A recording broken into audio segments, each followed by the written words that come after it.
Hey everybody, I'm Briscoe Diggs and welcome to another episode of Real Talk. This guest has been on my list to interview for quite a while. I gotta say he's a friend of mine, so I'm a little bit biased. You might know him as Rico Anderson. Some of you might know him as Rico E. Anderson. But from now on, I'm gonna call him MC Rico, the Funkalicious. Oh my God, you dug. We'll explain that later. Anyway, y'all, Mr. Rico E. Anderson. Thank you, Rico, for being here today. Briscoe, it's an honor, man. Thank you so much for having me.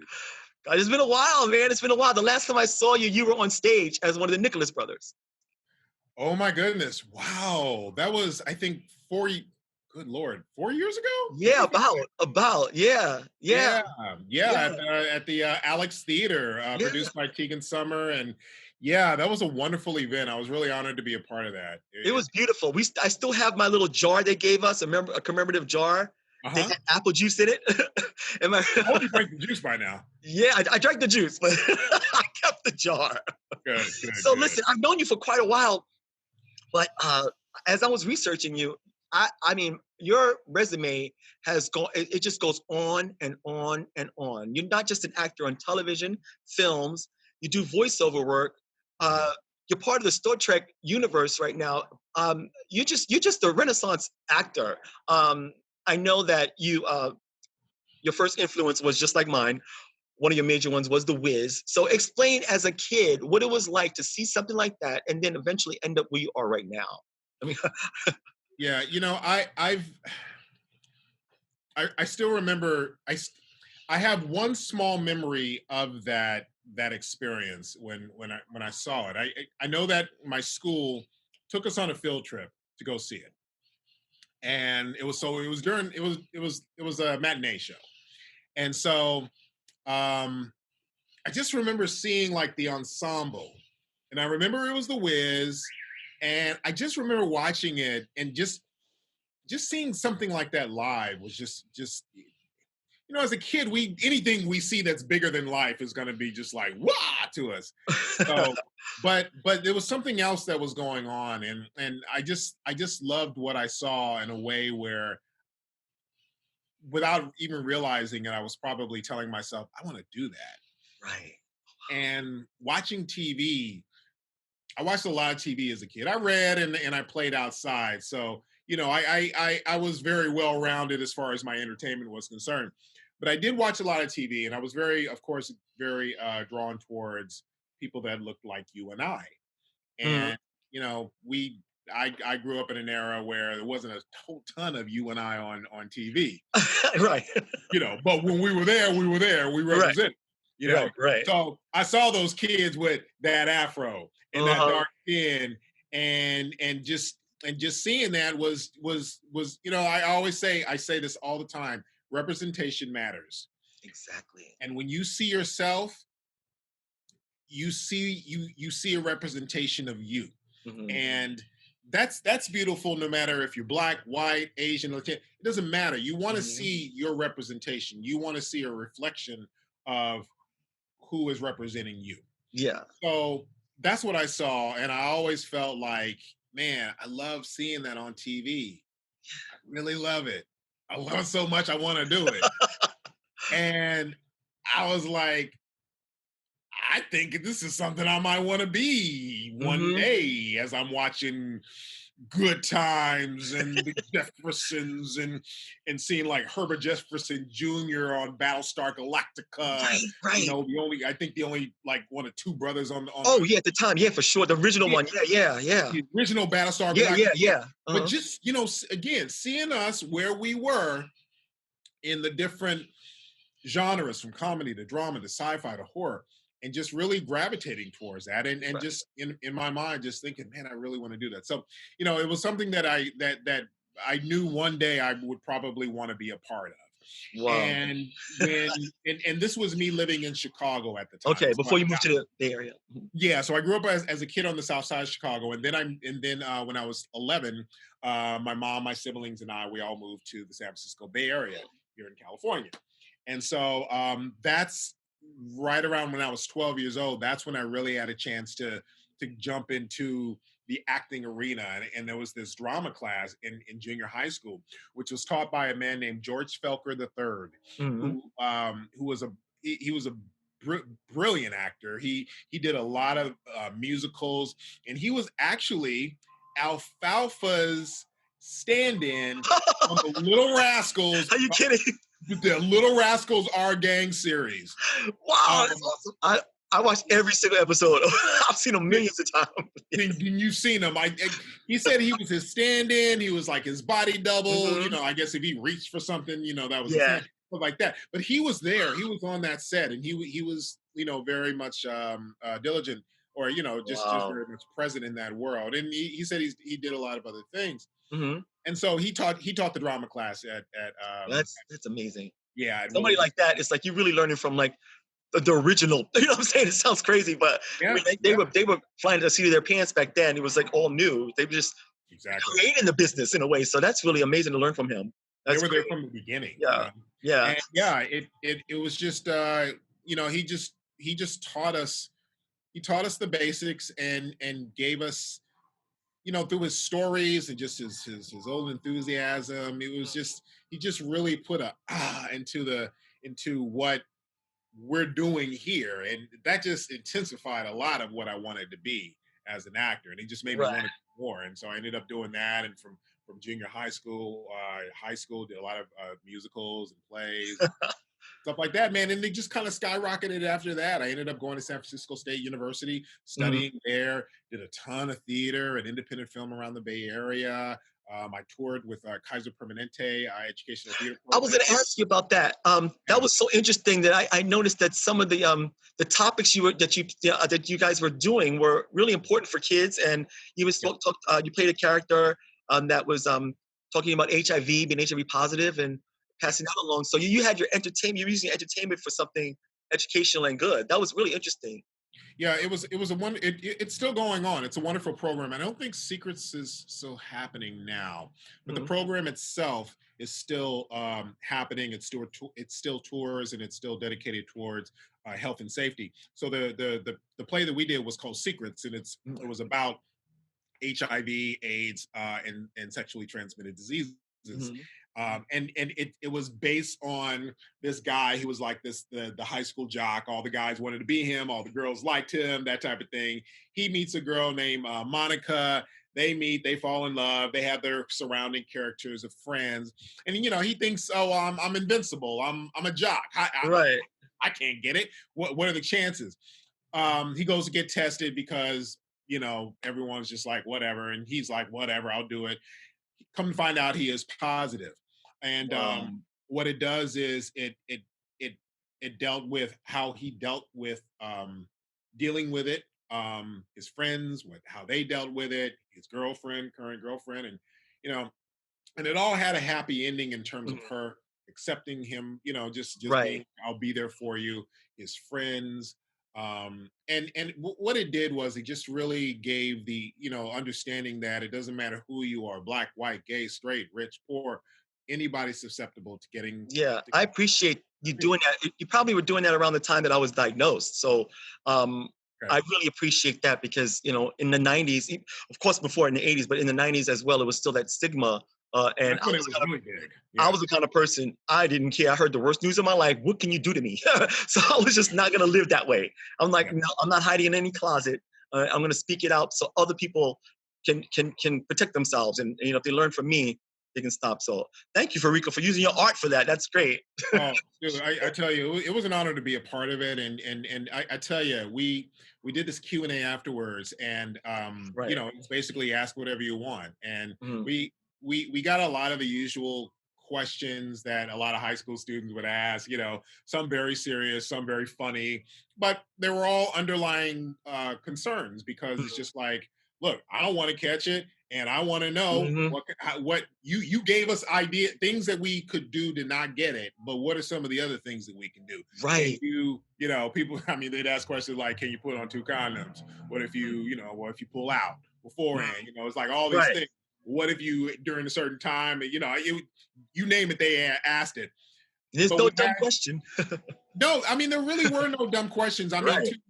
some of the other students, they may have thought that, but they were, Right. listen, it's better to ask what may be considered to some a dumb question than not ask nothing at all, and you mess Absolutely. around and catch it, or Yeah, you give it to absolutely. somebody else and you don't even Yeah. know that you have it. So yeah, it was a very, and we had a lot of people coming up to us and talking to us. A lot of the students. Sometimes they would come up and want to talk to us about stuff personally. Um, Girls would go up to the female cast members and talk to them about certain issues that Mm, maybe they didn't feel comfortable talking to their moms or their parents about. Sometimes girls will come up to me and talk to me about stuff. A lot of the guys will come up to me and talk to me about stuff. right. You know, and if we felt like it was something that was very life threatening, or maybe it was kind of like a call to help, we would by law have to talk to the school nurse or the counselor, Okay.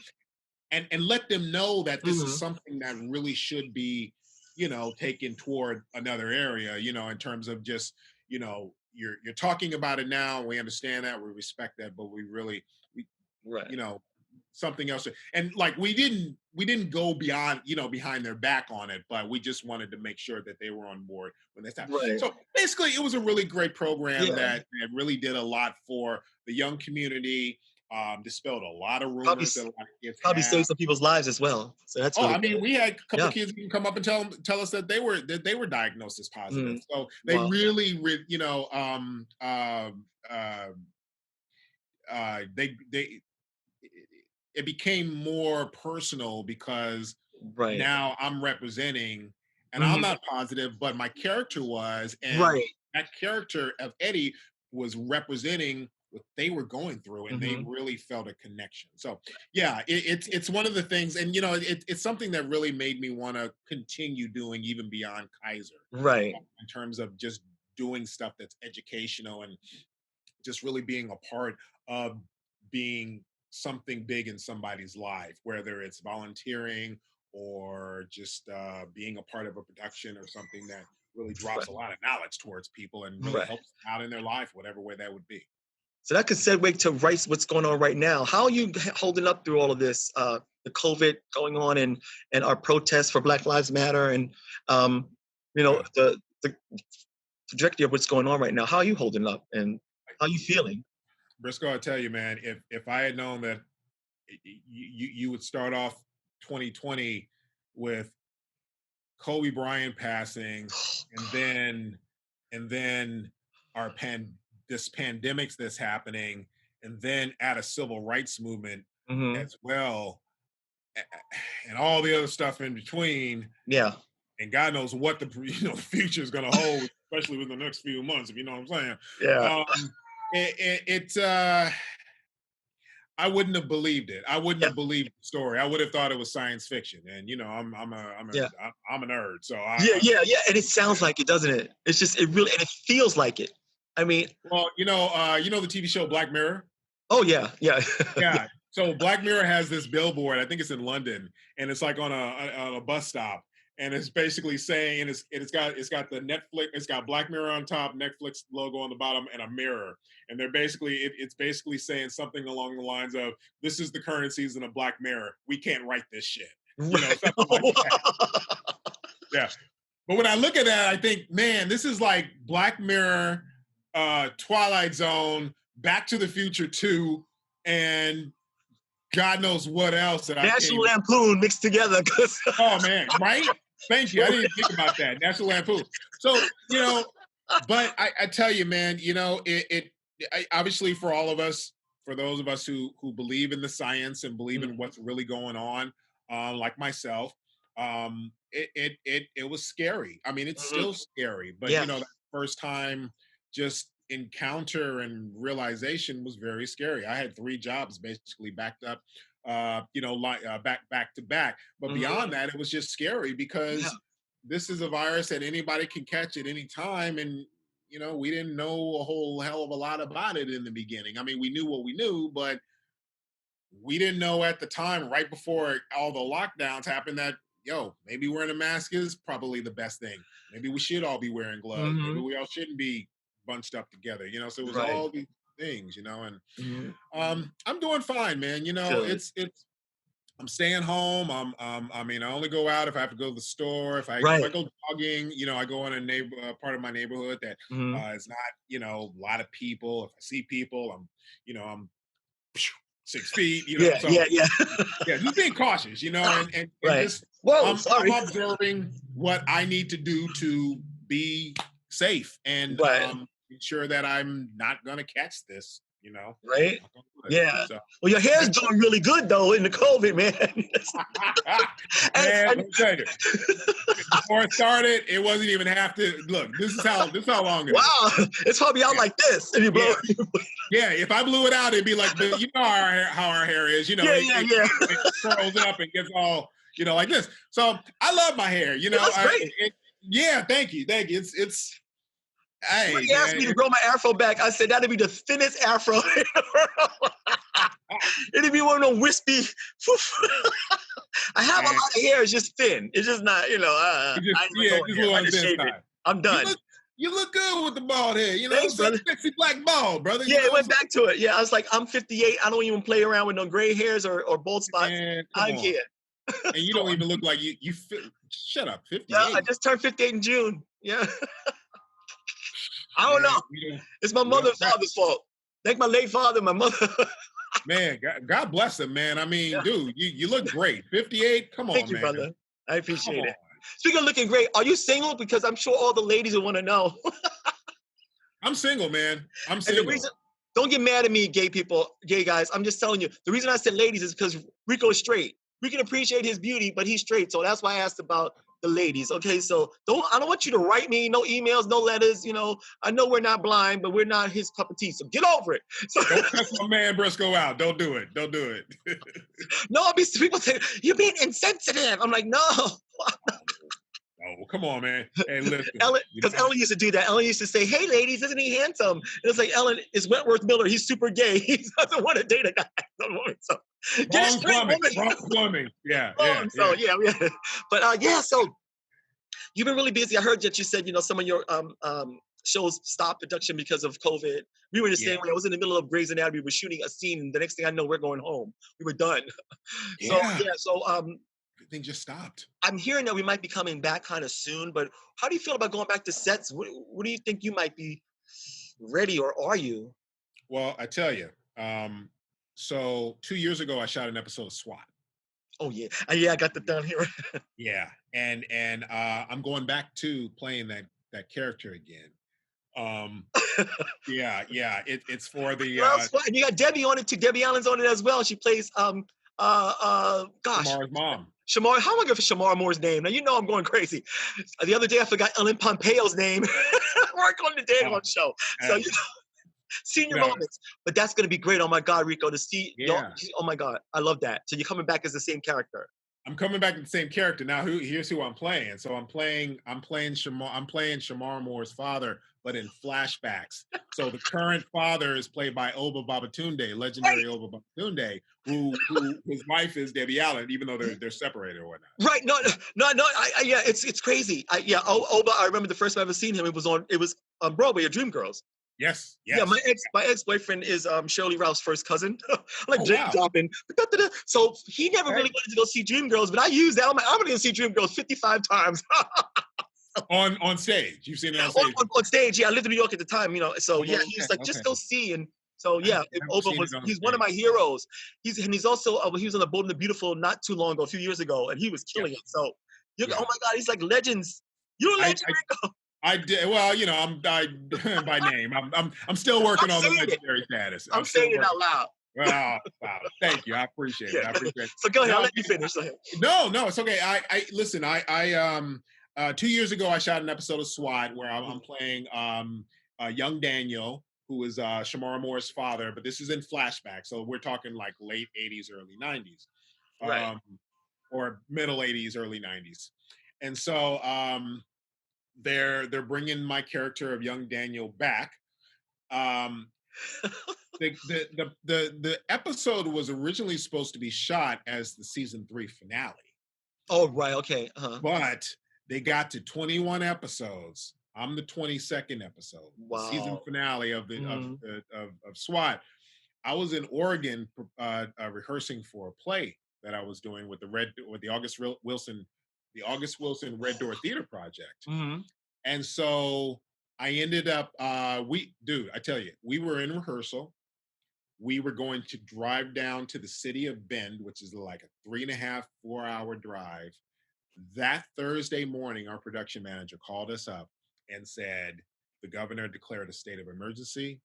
Everything shut Wow. down. And at the time, it was only for people, I think, like 250 or more, or wait, Okay. 250 or yeah, 250 or more. Um, but they threw me on a plane that afternoon back Wow. to LA. And so that never happened. And it was planned where I was supposed to do a week of shows with the Red Door Theater Project. And Hmm. then I was supposed to fly back and maybe have 2 days between, and I was supposed to shoot the season finale of SWAT. All that got shut down. After that, I was supposed to fly to Atlanta to do a film as well. Wow. Um, yeah. So long story short on that, the SWAT ended up not happening, but it's back. They're going to use what was the season 3 finale as the Right. season 4 premiere. My character's coming back. I love it. Oh my Yeah, God. young Daniel, young Shamar Moore's daddy, whatever way you want to call it. But Yes, yeah, brother, it's happening, and I'm that's so good. excited. So that's the long-winded answer to your question. Mm. It's going to be happening. I'm going to be back on set within This like is 3 weeks, and I tell you, I'm concerned, but I also seen from what I have seen from postings from set from various actors and people like that that it's looking like everything is being handled in the way that it's supposed to be handled in light of right. we I know feel that way a little bit too on certain sets. yeah Like you were saying, I work on Glow as well, and they shoot on the okay. same lot as well, their home is at the same lot as SWAT. They're like Oh, their in the dressing Santa rooms, all Clarita. that stuff is over at the same area. So I Okay. see how, and I feel, even though I know what's happening right now with the Yeah, cops and everything, but they use a lot of real officers in that area, and I always feel safer over there for some reason. It sounds crazy, but yeah, yeah, it's yeah. not. So I've seen how they do it when we're going for fittings and all that stuff, because I'm also working on Okay, Glow. So I okay, had both those at the same time, and yeah, BG, that's the first specialty come in early and gets fitted. And the way they were fitting was just one person. They were done with us and they'd move us out and the next person would come in. So even okay. down to that, they were making sure everything was cool. Um, Did so they wait a certain amount of time in between oh yeah, fitting? they waited. They scheduled us out like maybe even like an hour apart. It was interesting because usually when they do Maybe fit, it's wind like everything 10 minutes down. apart. They get us in there and get us out. But yeah, they were doing that. And on Grays, I don't know what they're gonna do now because they donated a lot of their medical equipment to the cause. Right. Yeah, Yeah, that's what I so heard. they're probably getting that all back, and I have to get fake ones or shoot it in a different way. But Yeah. I heard we're gonna be going back in September as well. Okay. Okay. I mean, So they're at this point they're probably just making more, and yeah, yeah, but just given what they had, because yeah, it was definitely needed, and big ups to productions like Grey's Anatomy, and I think yeah, the Doctor did it, and yeah, for doing that yeah. because It's it's important. It really oh, is. Yeah. very important, and it's like otherwise they would just be sitting there, Mhm. and they were real, so it's like why not, and Right. Yeah. I so was surprised at how much everything was real, down to the bandages, the stuff I thought was all fake. Everything was real in that show. Even the hyperbaric chamber, Michael Jackson house, that was oh real too. really? They have one. Yeah, I'm like, shoot, I'm gonna go in Oh here wow, and get some oxygen. But anyway, I wanted to ask you. I wanted to ask I you. did not know that. I know you were talking about, you're going to be back on guest starring on Shamar's show, which is he's the black lead, and we have Mhm. some of those shows on now. But do you feel the tide even turning even more for people of color and women in this business, especially now that of course, we're going through our civil rights, um, again, our movement again. But do you feel a change, or even before that, did you feel a change at all? I feel like there is a change. Listen, it's a lot better than what it was when I was that little kid in Chicago Hmm. watching what I watched. It's a lot better in a lot of different ways. Hmm. It's by no means a reason to go, all right, cool, and chill, because Right. there's still work to be done. Hmm. There's still positions that need to be filled to help influence the decision makers, the people who are the shot callers, the people who are in charge of considerations when it comes to shows being greenlit, movies being greenlit, awards being given. I think one of the bigger problems with a lot of what we see in Hollywood, if you think about like, like what is the Oscars so white. Hmm. Well, a lot of that comes from the fact that we don't have enough people of color in those positions, those decision making positions Right. that are there to watch our films, to watch our performances, to consider our performances, to think Hmm. outside the box of, oh, such and such is in the film. We got to give it to them because they're such and such. Right. But you Right. got another newcomer who's killing the Mhm. game and not getting the recognition that he or she, deserve. Right. And it's just like, you need more of that balance. You need more of that representation. Hmm. So one thing that I'm very proud of is being an Emmy voter. I'm with the Television Academy, That's so. and I can proudly say that there's a lot of us, a lot of people of color, especially Black people, in the Yes. TV Academy making those decisions in the actors peer group. So that's a beautiful thing Yeah. because that helps in terms of a lot of the decision making when it comes to nominees and wins and things like that. And it's not Right. to take away from everyone else, but Mm. it gives a more fair um what's the word, a more fair shot, Right. So probably a better speaking word of for it. now, Yeah. speaking of, there's some one organization that has always been very inclusive since I was a little kid, and that is the Star Trek universe. Yes, yes. So Dude, since the you 60s. you're lucky enough to be part of the Star Trek universe, which blows my mind. So It tell me man, about this. Tell us about this. That the one because they might not know your face because because I'm plastered you're in hidden behind prosthetic. and stuff. So tell us about that because that I think is It so damn cool. Well, I tell you, Briscoe, it's very interesting because so you have the Star Trek universe that everybody knows in terms of Kirk, Spock, Uhura, Captain Sisko, Picard. When you say name characters in Star Trek, Worf, you already know a lot of the usual suspects that you're gonna know. There was a time in between Star Trek Enterprise Mhm.